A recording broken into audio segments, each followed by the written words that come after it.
Hello friends, how are you all? This is Praful and I welcome you all to One Page Biology.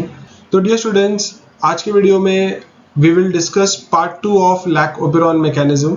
तो last video में dear students मैंने आप लोगों के साथ part 1 of lac operon discuss किया था, जिसमें मैंने आप लोगों को gene function and regulation of gene actually कैसे होता है ये आप लोगों को एक्सप्लेन किया था.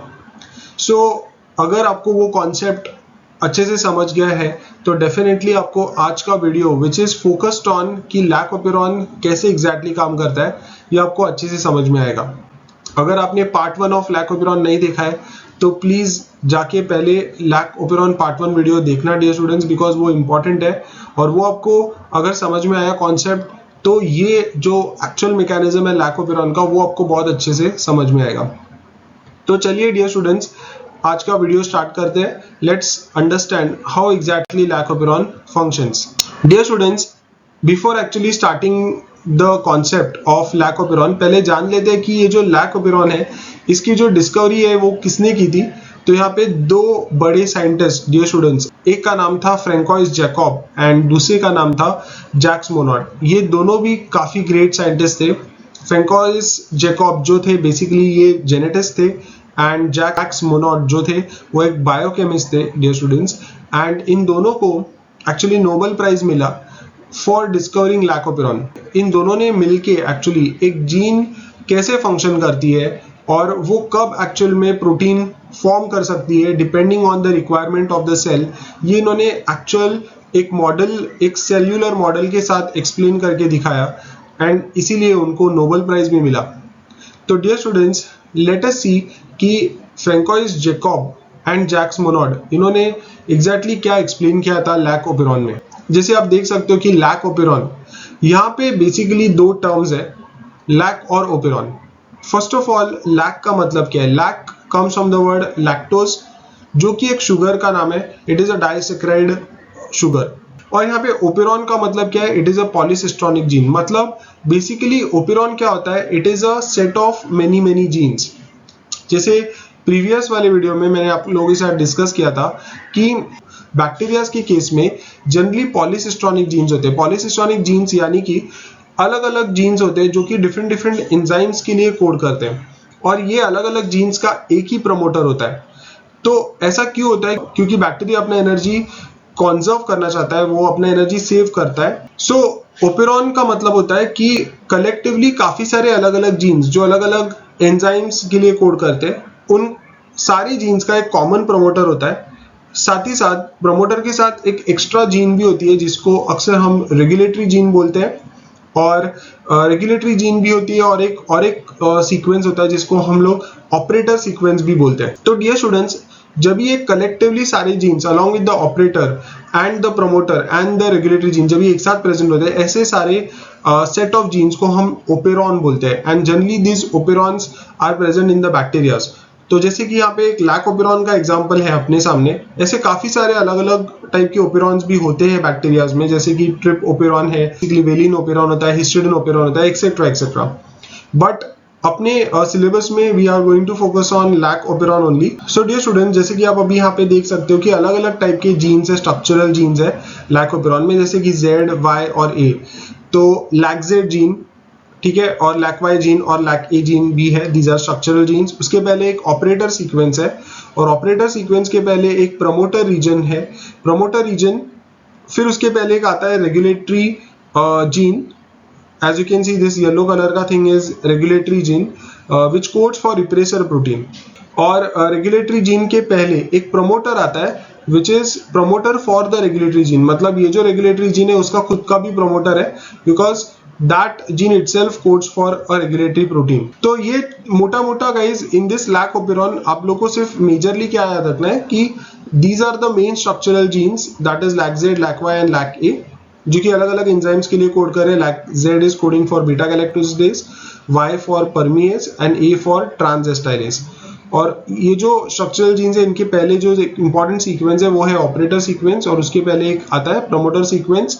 एंड द प्रमोटर सीक्वेंस के पहले जो आता है वो है basically the regulatory gene, okay, which codes for repressor protein. Previous slide में हमने देखा था कि आई जीन मेनली कोड करता है रिप्रेसर प्रोटीन के लिए, और रिप्रेसर प्रोटीन बेसिकली एक इंपॉर्टेंट प्रोटीन है which I will be telling you in the coming slide. फिर उसके बाद 3 स्ट्रक्चरल जीन्स थे जो कि इंपॉर्टेंट थे, LAC-Z, LAC-Y एंड LAC-A। सो जिसमें से LAC-Z जीन है वो कौन से एंजाइम के लिए कोड करता है, वो कोड करता है बीटा गैलेक्टोसिडेज एंजाइम के लिए। और बीटा गैलेक्टोसिडेज एंजाइम क्या करता है dear students, it breaks down the lactose into glucose and galactose. फिर आता है LAC-Y जीन। LAC-Y जीन किसके लिए कोड करता है, it codes for the enzyme permease, और परमीएज हेल्प करता है the cell, the bacteria to allow the entry of lactose molecule. और तीसरा जो जीन है that is A gene. A gene codes for the enzyme transacetylase, और transacetylase dear students इसका function है to add the acetyl group to the molecule galactose. Now dear students try and understand. अभी exact mechanism पे आते हैं, exact mechanism पे focus करते हैं कि एग्जैक्टली लैकोपेरॉन कैसे काम करता है। जैसे for example if you consider E coli, तो इकोलाई के केस में suppose E coli is growing on a medium, तो 2 कंडीशंस हो सकती है, या तो मीडियम में लैक्टोज प्रेजेंट है या फिर मीडियम में लैक्टोज प्रेजेंट नहीं है। So first of all basically dear students अगर आप देखोगे कि फर्स्ट सिनेरियो में फर्स्ट कंडीशन अगर आप देखोगे कि एब्सेंस ऑफ इंड्यूसर, सबसे पहले यहाँ पे इंड्यूसर का मतलब क्या है, इंड्यूसर यानी कि लैक्टोज मॉलिक्यूल। इंड्यूसर मतलब हेल्प करना, तो लैक्टोज मॉलिक्यूल खुद हेल्प कर रहा है लैकोपेरॉन को फंक्शन करने में, राइट। तो अगर लैक्टोज मीडियम में प्रेजेंट है तभी तो लैकोपेरॉन काम कर रहा है, इसके लिए लैक्टोज मॉलिक्यूल को हम लोग इंड्यूसर बोल रहे हैं। अगर लैक्टोज मॉलिक्यूल नहीं है तो फिर लैकोपेरॉन काम कर ही नहीं पाएगा। अभी देखते हैं। सो first of all first condition हमने अज्यूम की है कि एब्सेंस ऑफ इंड्यूसर, मतलब अगर लैक्टोज मॉलिक्यूल प्रेजेंट मीडियम में नहीं है तो इन दैट सिनेरियो क्या होने वाला है डियर स्टूडेंट्स, यहाँ पे आप देख सकते हो कि आई जीन जो कि हमने बोली थी कि it is nothing but a regulatory gene. So remember I gene is a regulatory gene.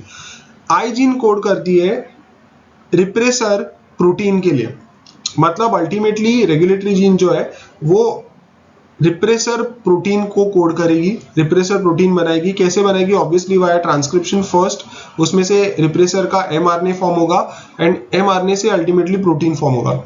सो ये जो रिप्रेसर प्रोटीन है ये क्या करता है, repressor protein goes and blocks the operator site. तो डियर स्टूडेंट्स अगर आपको लैकोपेरॉन का स्ट्रक्चर याद है तो हमने देखा था कि प्रमोटर के ठीक बाद there is a small sequence जिसको हमने ऑपरेटर सीक्वेंस बोला। तो बेसिकली ये जो रिप्रेसर मॉलिक्यूल है ये जाके ऑपरेटर सीक्वेंस को अटैच हो जाता है। तो अगर ऑपरेटर सीक्वेंस ब्लॉक हो गया, so now you tell me dear students, अगर सपोज ऑपरेटर ब्लॉक्ड है तो यहाँ पे जो आरएनए पॉलीमरेज एंजाइम आने वाला है which actually goes and attaches to the promoter site, बराबर। आरएनए पॉलीमरेज एंजाइम कहां पे अटैच होता है, टू द प्रमोटर साइट। तो क्या आरएनए पॉलीमरेज एंजाइम आगे बढ़ पाएगा अगर ऑपरेटर साइट ब्लॉक्ड है विद द रिप्रेसर, तो क्या फिर आरएनए पॉलीमरेज एंजाइम आगे बढ़ पाएगा, आंसर इज नो। तो इसका मतलब है जब भी लैक्टोज मीडियम में प्रेजेंट नहीं होता तभी रिप्रेसर मॉलिक्यूल जाके ऑपरेटर साइट को ब्लॉक कर देता है एंड इसके वजह से जो आरएनए पॉलीमरेज एंजाइम है वो आगे बढ़ नहीं पाता।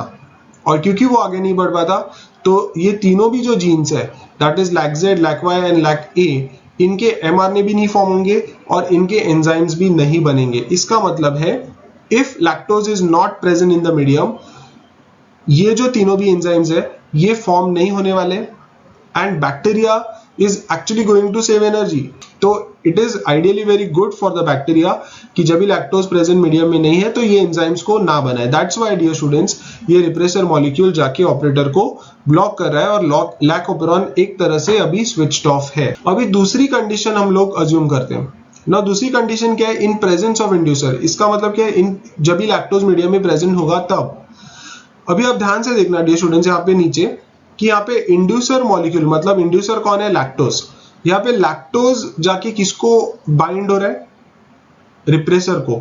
और जैसे ही वो रिप्रेसर को बाइंड हो रहा है तो रिप्रेसर क्या हो रहा है, इनएक्टिव। इसका मतलब है कि लैक्टोज मीडियम में प्रेजेंट होगा तभी क्या होगा डियर स्टूडेंट्स, तभी लैक्टोज मॉलिक्यूल्स बेसिकली आके रिप्रेसर को जाके अटैच हो जाते हैं और रिप्रेसर मॉलिक्यूल को वो इनएक्टिवेट करते हैं। तो जैसे ही रिप्रेसर इनएक्टिवेट हो जाएगा तो क्या वो ऑपरेटर सीक्वेंस को अटैच हो पाएगा, एब्सोल्युटली नॉट। तो जब भी रिप्रेसर इनएक्टिव हो जाएगा तो operator can not be block, मतलब यहाँ पे ऑपरेटर जो है वो फ्री हो जाता है। और अगर ऑपरेटर साइड फ्री है तो मतलब जो आरएनए पॉलीमरेज एंजाइम है डियर स्टूडेंट्स, वो बहुत आसानी से आगे बढ़ सकता है और वो तीनों भी एंजाइम्स जो भी है, दैट इज लैक-Z, लैक-Y एंड लैक-A, इन तीनों एंजाइम्स को बना सकता है। दैट इज इनकी तीनों की भी mRNA वो फॉर्म करेगा एंड अल्टीमेटली ये तीनों भी एंजाइम्स फॉर्म होंगे। So dear students, I hope आपको ये लैक ऑपेरॉन का कॉन्सेप्ट समझ में आया है। हमने दोनों भी कंडीशंस देखी, एक तो एब्सेंस और प्रेजेंस ऑफ लैक्टोज के केस में। So dear students, I hope आप लोगों को लैक ऑपेरॉन पार्ट 2 आज के वीडियो में मैकेनिज्म अच्छे से समझ में आया है। अगर आपको लैक ऑपेरॉन का कॉन्सेप्ट समझ में आया तो please like, share and subscribe करो गाइज इस चैनल को, वन पेज बायोलॉजी को। तो अगर आपको गाइज किसी पर्टिकुलर टॉपिक में या कोई पर्टिकुलर कॉन्सेप्ट में डाउट है तो प्लीज लेट मी नो, उसके ऊपर मैं वीडियो जरूर बनाऊंगा। मिलते हैं अगले वीडियो में। Thank you so much guys, take care, bye bye.